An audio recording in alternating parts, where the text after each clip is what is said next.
మనందరికి రక్షకుడైన యేసుక్రీస్తు ప్రశస్త నామములో మీ అందరికి వందనాలు, శుభాలు, దైవాశీస్సులు.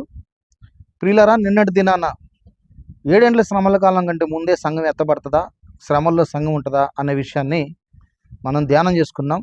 ఈరోజు యేసుక్రీస్తు వారి రాకడ ఎప్పుడు జరుగుతుంది? 7 ఏండ్ల శ్రమల కాలం కంటే ముందేనా, లేకపోతే 7 ఏండ్ల కాలం శ్రమలు అయిపోయిన తర్వాత, లేకపోతే మధ్యలోనా? ఎప్పుడు ప్రభు రాకడ జరుగుతుందో ఈరోజు మనం దాని విషయమై లేఖనాల ఆధారాలతో మనం పరిశీలిద్దాం. మొదటిగా మనం గమనిస్తే యేసుక్రీస్తు వారు రాకడ శ్రమల కంటే ముందే జరుగుతుంది. శ్రమల కంటే ముందే సంఘం ఎత్తబడుతుంది అంటే దానికంటే ముందే యేసయ్య రాకడ జరుగుతుంది అని అర్థం. అయితే అసలు లేఖనాలు ఏం చెప్తా ఉన్నాయి? ప్రభు రాకడ ఎప్పుడు జరుగుతుంది, ఏ సందర్భంలో జరుగుతుంది అనే విషయాన్ని ఈరోజు మనం ఒకసారి లేఖన భాగాల నుంచి చూద్దాం. మత్తయి సువార్త 24వ అధ్యాయంలో యేసుక్రీస్తు వారి దగ్గరికి తన శిష్యులు వచ్చి, నీ రాకడికి యుగ సమాప్తికి సూచన లేవని అడిగినప్పుడు ఆయన చాలా విషయాలు చెప్తూ దాంతోపాటు ఒక మాట చెప్పాడు. 15వ వచనంలో, కాబట్టి ప్రవక్త అయిన దానియేలు ద్వారా చెప్పబడిన నాశనకరమైన హేయ వస్తువు పరిశుద్ధ స్థలం ముందు నిలుచుట మీరు చూడగానే చదువువాడు గ్రహించుగాక అని దేవుడు అక్కడ ప్రారంభించాడు. ఏమనంటే, నాశనకరమైన హేయ వస్తువు అతి పరిశుద్ధ స్థలమందు కూర్చుండగానే, ఇది ప్రవక్త అయిన దానియేలు ద్వారా చెప్పబడిన మాట. ఆ విషయాలన్నీ కిందకు చెప్పుకుంటూ వచ్చి 25వ వచనంలో ఏమంటారంటే, ఆ దినముల శ్రమ ముగిసిన వెంటనే చీకటి సూర్యుని కమ్మును, చంద్రుడు కాంతినీయుడు, ఆకాశం నుండి నక్షత్రములు రాలిపోవును, ఆకాశమందు శక్తులు కదిలింపబడును. అప్పుడు మనుష్య కుమారుని సూచన ఆకాశమందు కనబడును. అప్పుడు మనుష్య కుమారుడు ప్రభావముతోను మహామహిమతోనూ ఆకాశ మేఘారుడై వచ్చుట చూచి భూమి మీద ఉన్న సకల గోత్రముల వారు రొమ్ము కొట్టుకుందరు. ఇక్కడ మనం గమనిస్తే యేసుక్రీస్తు వారు తన రాకడ గురించి శిష్యులకు తెలియపరుస్తూ ఉన్నాడు. ఏమనంటే, దానియేలు ప్రవక్త ద్వారా చెప్పబడిన నాశనకరమైన హేయ వస్తువు అతి పరిశుద్ధ స్థలంలో కూర్చున్నప్పుడు ప్రభు రాకడ వస్తుంది. అప్పుడు చీకటి సూర్యుని కమ్ముతుంది, ఆకాశ నక్షత్రాలు రాలిపోతాయి, ప్రభు మేఘారుడై వచ్చుచున్నాడని ఇక్కడ చెప్పబడింది. అయితే అక్కడ మనం ఒక మాట గమనించాలి. ఏంటంటే, ఆ దినముల శ్రమ ముగిసిన వెంటనే అన్నాడు. ఎక్కడ? 29వ వచనంలో ఆ దినముల శ్రమ ముగిసిన వెంటనే అన్నాడు. అంటే ఏ దినముల శ్రమ ముగిసిన వెంటనే? అంత్య అబద్ధ క్రీస్తు పాలనలో కొన్ని శ్రమలు ఉన్నాయి. దూతలు బూరలు ఊదుతా ఉంటే నిన్న ఎపిసోడ్లో నేను మాట్లాడాను. దూతలు బూరలు ఊదుతా ఉన్నప్పుడు ప్రకటన గ్రంథం 9వ అధ్యాయము 12వ వచనం, అంటే 5 బూరలు ఊదబడిన తర్వాత జరిగే సంఘటన ఇక్కడ రాయబడింది. ప్రకటన గ్రంథం 9వ అధ్యాయం 12వ వచనం, మొదటి శ్రమ గతించును, ఇదిగో మరి 2 శ్రమలు అటు తర్వాత వచ్చును అన్నాడు. మత్తయి సువార్త 24:28లో చెప్పబడిన ఆ దినముల శ్రమ ముగిసిన వెంటనే అంటే ఈ ప్రకటన గ్రంథం 9వ అధ్యాయంలో 7 దూతలు బూరలు ఊదడానికి సిద్ధపడ్డారు. అయితే 5 బూరలు ఊదబడిన తర్వాత రాయబడిన మాట ఏంటంటే, ఆ దినముల శ్రమ ముగిసిన వెంటనే అని రాయబడింది. కాబట్టి ప్రకటన గ్రంథంలోదే యేసుక్రీస్తు వారు ఇక్కడ మాట్లాడుతూ ఉన్నాడు. అంటే దీన్ని బట్టి మనకి ఏమర్థమవుతుందంటే, అంత్యాబద్ధ క్రీస్తు పాలనలో కొన్ని శ్రమలు వచ్చిన తర్వాత ఆ దినము వస్తుంది. ఏ దినం వస్తుంది అంటే ప్రభు రాకడ దినం వచ్చింది అన్నాడు. ఇంకా మనం కొంచెం వివరంగా లేఖనాలకు వెళితే దానియేలు గ్రంథంలో కూడా చెప్పబడిన మాట ఏంటంటే, 9వ అధ్యాయంలో నాశనకరమైన హేయ వస్తువు అతి పరిశుద్ధ స్థలంలో కూర్చుంటాడు అని దానియేలు గ్రంథం 9వ అధ్యాయంలో కూడా మనం చదవగలుగుతాము. ఒకసారి ఆ లేఖనాన్ని కూడా మనం చూద్దాం. దానియేలు గ్రంథం 9వ అధ్యాయము 27వ వచనాన్ని నేను చదువుతున్నాను. అతడు ఒక వారమునకు అనేకులకు నిబంధన స్థిరపరచును, అర్ధవారమునకు బలి నైవేద్యమును నిలిపివేయును.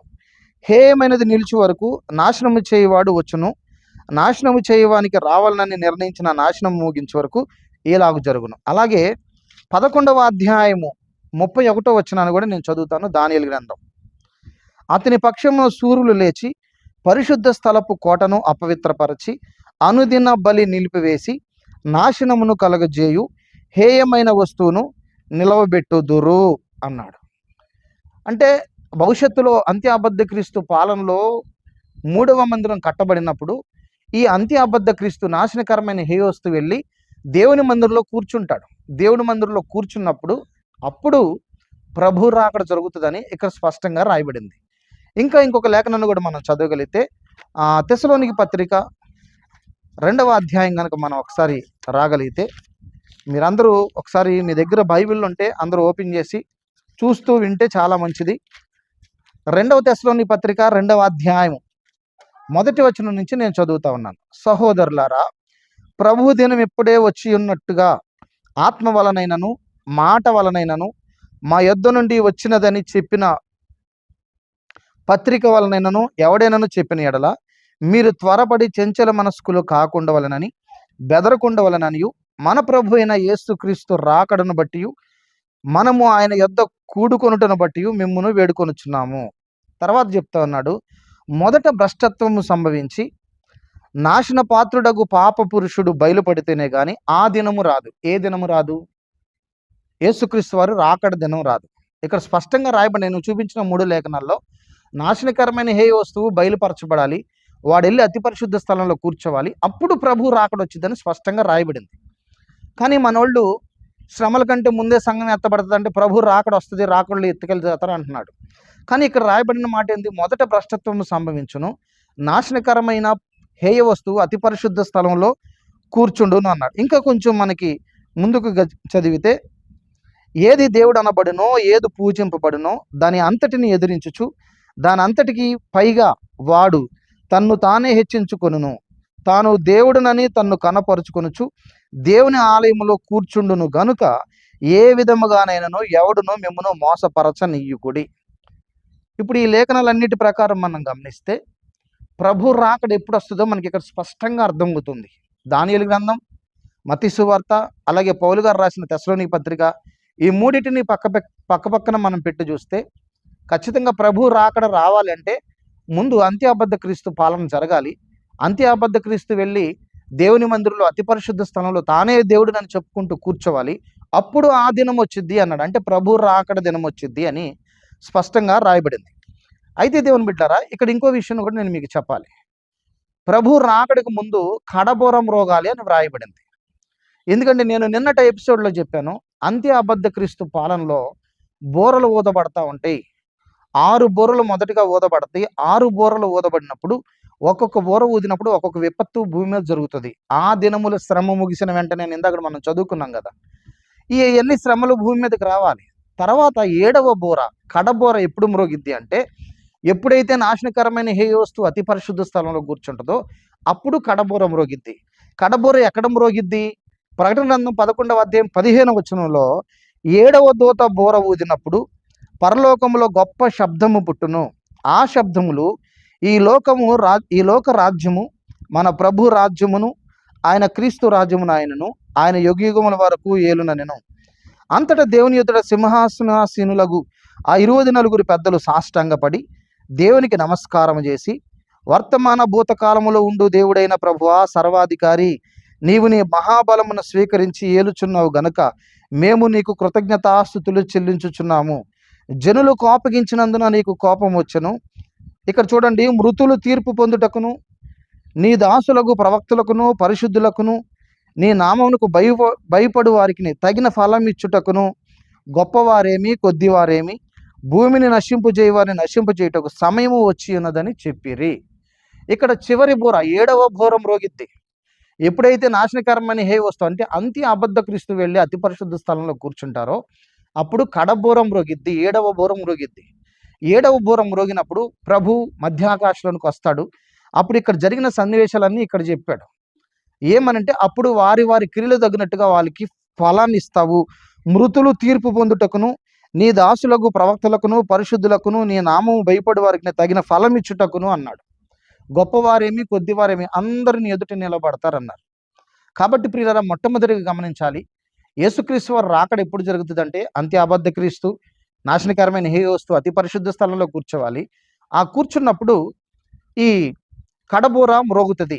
ఇదే మాట మనకి కొరింథీ పత్రికలో కూడా రాయబడింది. కొరింథీ పత్రిక 15వ అధ్యాయం 52వ వచనంలో కడబోర మ్రోగును మృతులు అక్షయులుగా లేపబడతారు అన్నాడు. అంటే కడబూర అంటే ఏంటి? ఇక్కడ చివరి బూర. ప్రకటన గ్రంథంలో 7 బూరల్లో చివరి బూర 7వ బూర. కాబట్టి కడబోర మ్రోగినప్పుడు మృతులు అక్షయులుగా లేపబడతారు.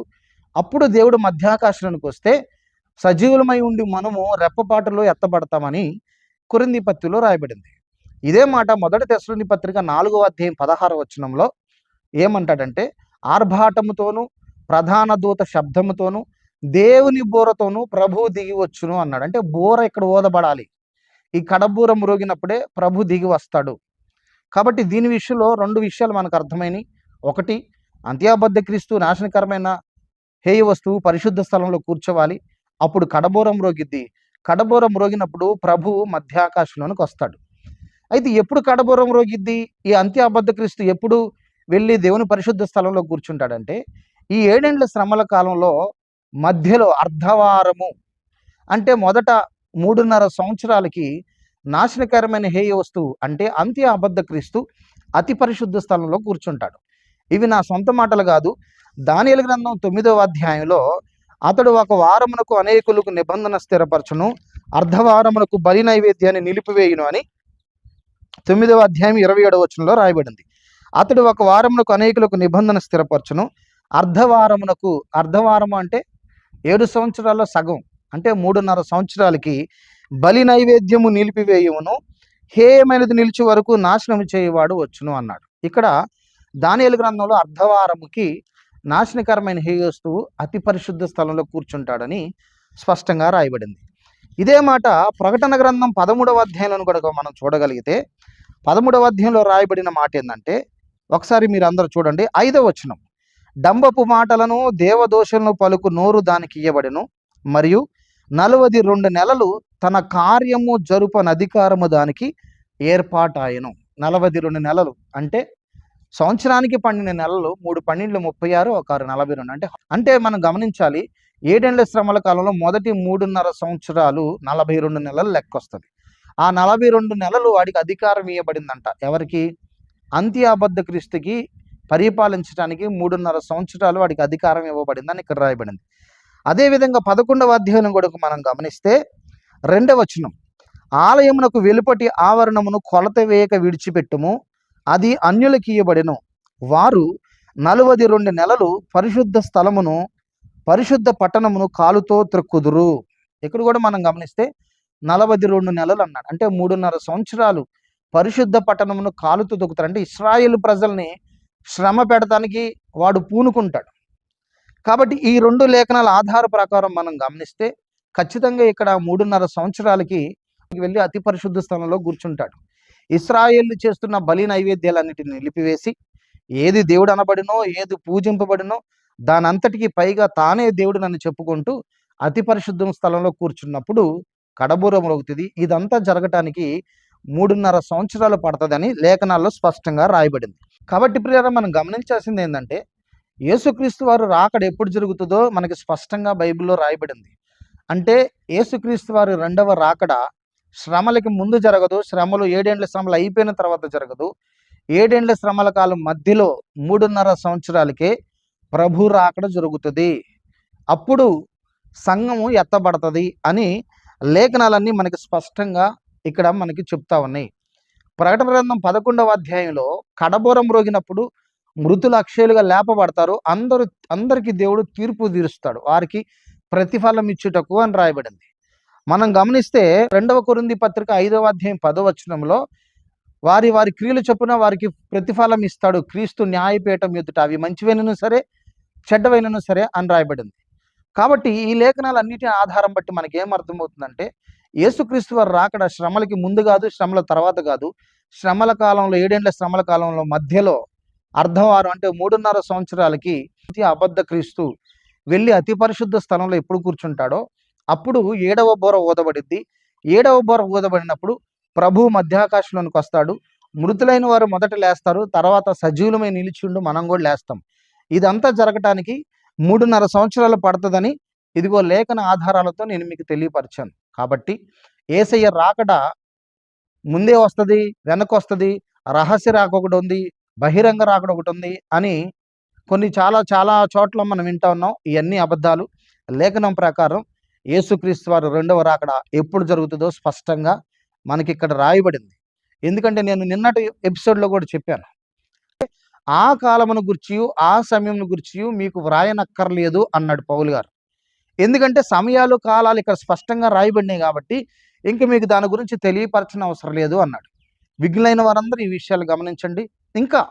ఇంకా కొన్ని విషయాలు మనం భవిష్యత్తులో నేర్చుకుందాం.